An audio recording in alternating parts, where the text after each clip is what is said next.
Fajar yang merupakan pakar hukum pidana dari Universitas Trisakti Jakarta. Selamat malam, Pak Abdul. Selamat malam, Pani. Baik, terima kasih telah bergabung bersama kami di CNN Indonesia The World Tonight. Pak Abdul, tanggapan dari Bapak terkait dengan ditangkapnya dibawanya Joko Chandra dari Malaysia ke Indonesia seperti apa gitu, dengan situasi kemudian juga buronan yang bisa kabur ke Malaysia gitu selama ini berpergian keluar masuk Indonesia dengan begitu mudah? Iya, ketika dia diketahui mondar-mandir dari luar Indonesia dalam status buronan, itu saya bilang nih pasti ada kecolongan nih aparat pemerintah atau aparat penegak hukum, tapi kecolongannya yang disengaja gitu, karena dia lancar masuknya, kan begitu ya. Nah, artinya apa? Artinya ada yang mengatur bahwa keluar masuknya Joko Chandra itu, meskipun dia status resminya buron, tapi di beberapa instansi itu sudah ada yang mengatur. Nah, buktinya betul kan? Ada surat yang menyatakan bahwa nama Joko Chandra sejak tahun 2014 sudah tidak terdeteksi lagi di dalam catatan cekal Interpol, kemudian di imigrasi juga demikian ya. Setelah kemudian dihilang ya, dan dia masuk atas nama siapapun pasti nggak ketahuan. Kemudian ada lagi fakta yang baru ya, ternyata ada orang kejaksaan ya, eksekutor yang bertemu dia berkali-kali. Itu juga artinya apa? Ini membuktikan bahwa memang ada mafia gitu, bahwa memang ada yang mengatur semua ini, sehingga semua aparat di semua instansi dipegang. Saya nggak tahu apakah ada aliran dana atau enggak. Nah, karena itu sekarang kita harus apresiasi pada kepolisian yang sekarang selain membongkar membersihkan dirinya sendiri, tapi juga sanggup menangkap Joko Chandra di Malaysia. Dan secara yuridis sebenarnya nggak ada hambatan. Karena apa? Sejak tahun 1974 kita punya perjanjian ekstradisi dengan Malaysia. Artinya tukar menukar tahanan atau tukar menukar orang yang dianggap pelaku kejahatan. Nah, itu satu. Yang kedua, tahun 2015 ada ASEAN kerjasama bantuan hukum timbal balik pidana se-ASEAN gitu. Nah, se-ASEAN itu sebenarnya juga termasuk Singapura, tapi dengan Singapura kita nggak punya ekstradisi, karena itu yang lari ke Singapura itu susah tuh untuk ditangkap tuh. Karena tidak ada perjanjian ekstradisi ya. Betul, walaupun ada perjanjian mutual legal assistance itu, ya, perjanjian kerjasama timbal balik bantuan hukum pidana itu. Nah, dengan Malaysia itu sudah ada juga. Dan selain MLA itu ada juga ini, jadi cover yuridisnya sebenarnya sudah cukup gitu. Cuma mungkin basa-basi diplomasinya yang harus terus diintenskan gitu, komunikasi antar negara ya, terutama soal diplomasi keluar masuknya penjahat. Nah, itu yang mungkin kurang diperhatikan, karena banyak negara-negara yang pertimbangannya kenapa nggak mau buat perjanjian ekstradisi itu soal investasi gitu. Biasanya tuh buronan bawa uang banyak ke negara pelariannya gitu. Nah, karena itu sekarang kan ke Swiss pun sudah ada MLA sekarang. Dan sekarang ini yang punya uang di Swiss datang semua ini. Ya, katanya bisa ketahuan. Dia bisa dilacak oleh aparat hukum Indonesia gitu. Dan siapa saja yang membawa lari uang kejahatan ke Swiss dan sebagainya. Jadi sekali lagi kita apresiasi yang sangat tinggi pada Barreskrim, terutama ya, kepolisian pada umumnya bisa merealisasikan menangkap buronan Joko Chandra yang sudah ngentutin atau yang sudah membuat kita kesal ya. Saya kira satu negara ini kesal nih dengan kelakuannya Joko Chandra. Kira gitu, Mbak. Oke, Pak Fikar tadi juga menyebut ini juga salah satu semacam upaya dari Barreskrim, kemudian upaya dari kepolisian yang juga dengan harapan bisa membersihkan nama yang tadinya sempat tainted gitu, ternoda dengan terlibatnya beberapa perwira tinggi kepolisian terhadap kasus Joko Chandra ini, begitu Pak?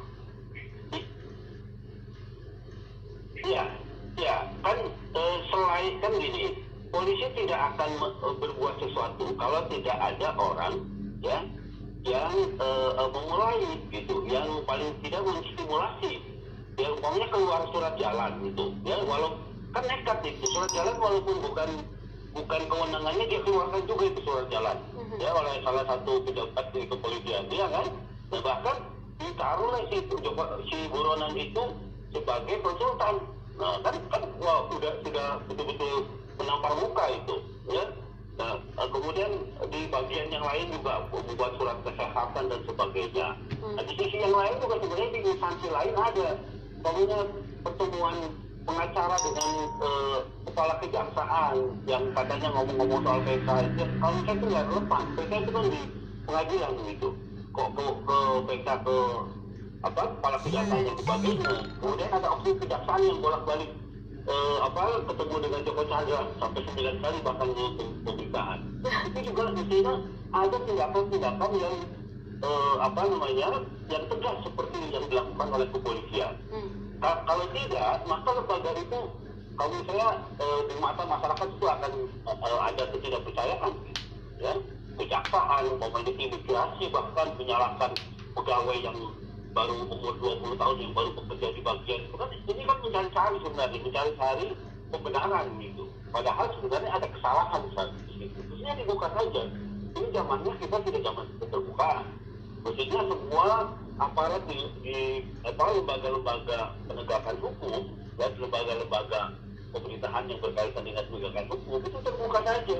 Oke. Pak Fikar, sebelum saya menanyakan pertanyaan selanjutnya, Pak Fikar, saya juga ingin menginformasikan terkait dengan saat ini Joko Chandra sudah mendarat di Bandara Halim Perdana Kusuma menggunakan pesawat private jenisnya tadi Embraer Legacy 600.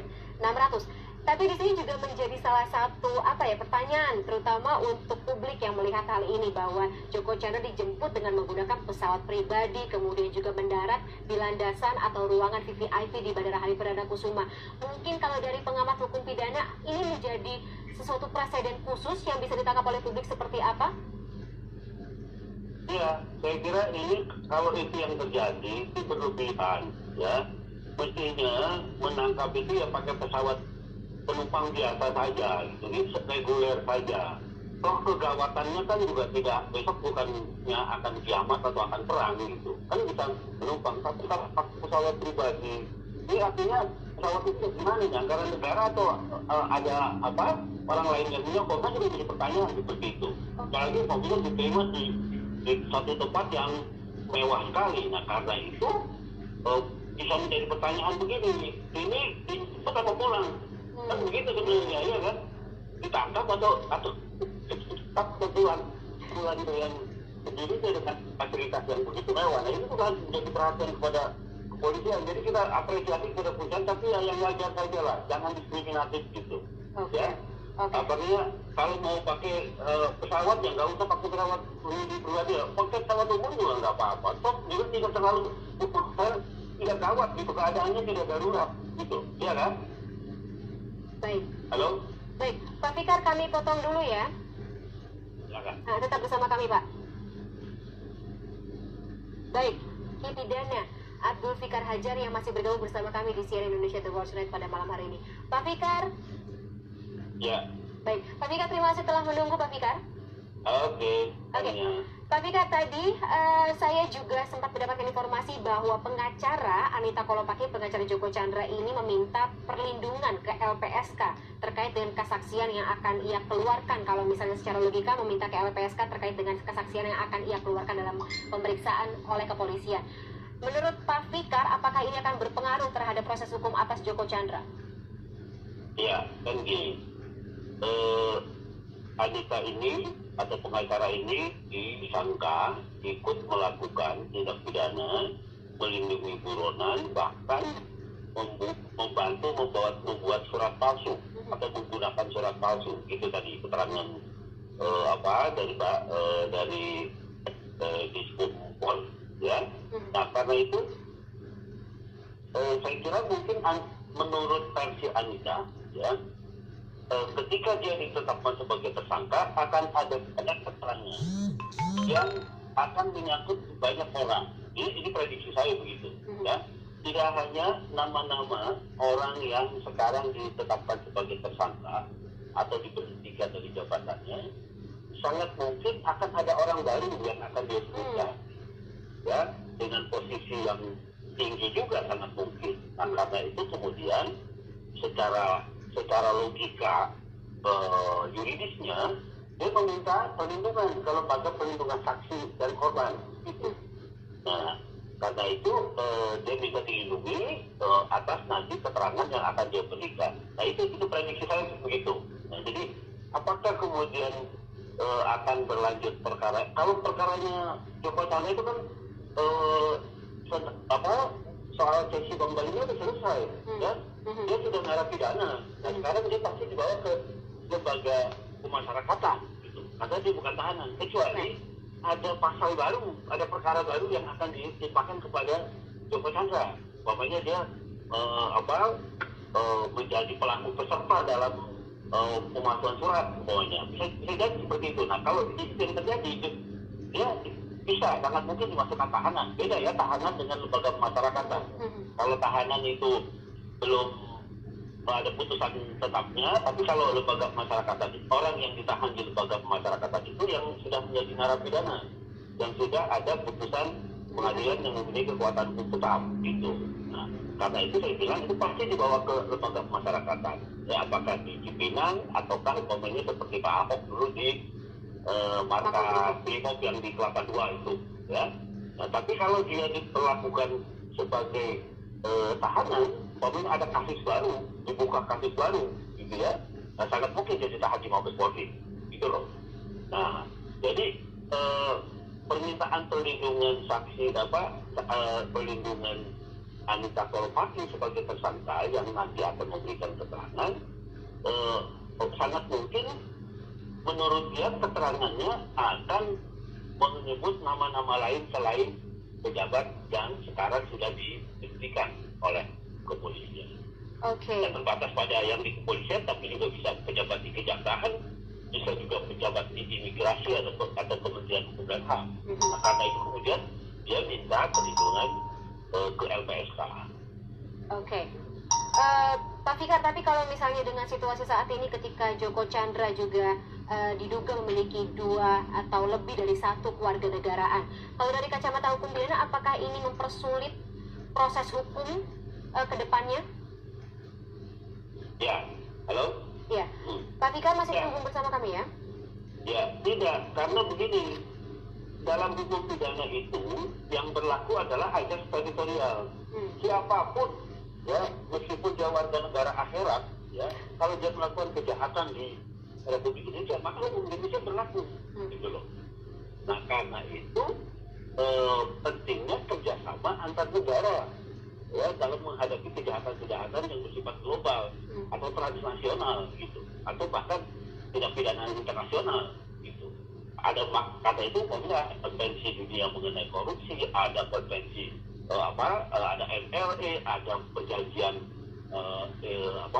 ekstradisi dan sebagainya. Gunanya itu, karena masing-masing negara memberlakukan hukum pidananya, gitu. Nah, karena meskipun warga negara lain yang melakukan itu, ya, yang melakukan tindak pidana, selama dia melakukannya di Indonesia, maka sepenuhnya hukum Indonesia itu berlaku. Gitu. Jadi karena itu, meskipun Joko Chandra secara kependudukan sebenarnya dia sudah bukan lagi, umpamanya bisa dibuktikan ada kewarganegaraan lain, Papua Gini yang selama ini disebut.